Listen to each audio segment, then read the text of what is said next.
Communiqué du Conseil des ministres du 5 avril 2023. Le Conseil des ministres s'est réuni ce mercredi 5 avril 2023 sous la présidence de son Excellence M. Faure Essozi Gnassingbé, président de la République. Le Conseil a examiné 4 projets de décret. Au titre des projets de décret, le Conseil a adopté un projet de décret fixant les taux, les modalités de recouvrement et d'affectation des frais et redevances dus par les opérateurs et exploitants de réseaux et services de communication électronique, les fournisseurs d'équipements et terminaux et les installateurs d'équipements radioélectriques. Notre pays s'est engagé dans une dynamique de réforme permettant aux acteurs du secteur des technologies et de communication électronique de se développer tout en apportant une contribution au développement de l'économie togolaise conformément à l'axe 3 de la feuille de route gouvernementale. C'est dans cette optique que s'inscrit ce projet de décret qui prend en compte les meilleures pratiques tout en veillant à conserver un secteur des communications électroniques compétitif pour faciliter la stratégie de notre pays d'être un hub digital. Son adoption permettra de simplifier le régime des redevances et relever les défis rencontrés par l'Autorité de régulation des communications électroniques et des postes, ARCEP, dans l'application des textes déjà existants.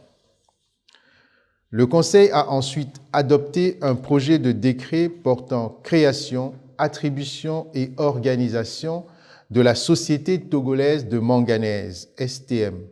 Le gouvernement s'est fixé comme objectif le doublement de la contribution du secteur minier au PIB à l'horizon 2025 à travers l'exploitation optimale des ressources minérales dont regorge notre sous-sol, et ce, en commençant par les minéraux critiques, notamment le manganèse. Dans ce cadre, ce projet de décret crée une société d'État dénommée Société togolaise de manganèse, qui s'assurera de la valorisation du manganèse en vue de développer la chaîne de valeur de l'industrie minière pour dynamiser la création d'emplois et l'économie du pays conformément à l'axe stratégique 2 de la feuille de route gouvernementale 2020-2025. Le Conseil a ensuite adopté un projet de décret déclarant d'utilité publique et autorisant les travaux de construction d'une centrale solaire photovoltaïque à Dapaon. Dans le but de réduire la dépendance énergétique de notre pays, de promouvoir les énergies renouvelables et d'augmenter notre capacité de production d'énergie, le gouvernement a initié plusieurs programmes hydroélectriques et solaires inscrits dans la feuille de route gouvernementale 2020-2025. Dans le cadre du renforcement de la souveraineté énergétique de notre pays, le gouvernement envisage la construction d'une centrale solaire d'une puissance de 30 MW crête sur une superficie de plus de 115 hectares.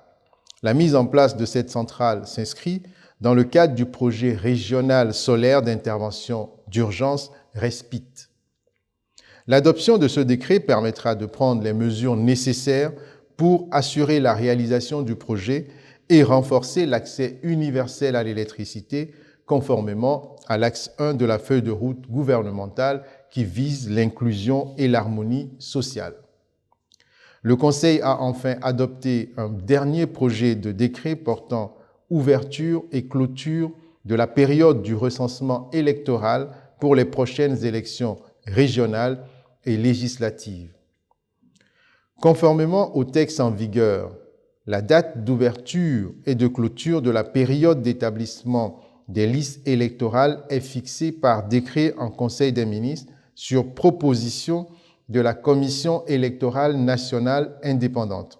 En vue des prochaines élections régionales et législatives, et faisant suite à une des recommandations issues de la concertation nationale entre acteurs politiques, CENAP, il s'est avéré nécessaire d'opérer un nouveau recensement électoral. C'est dans ce cadre que ce décret est adopté pour ouvrir la période de recensement électoral.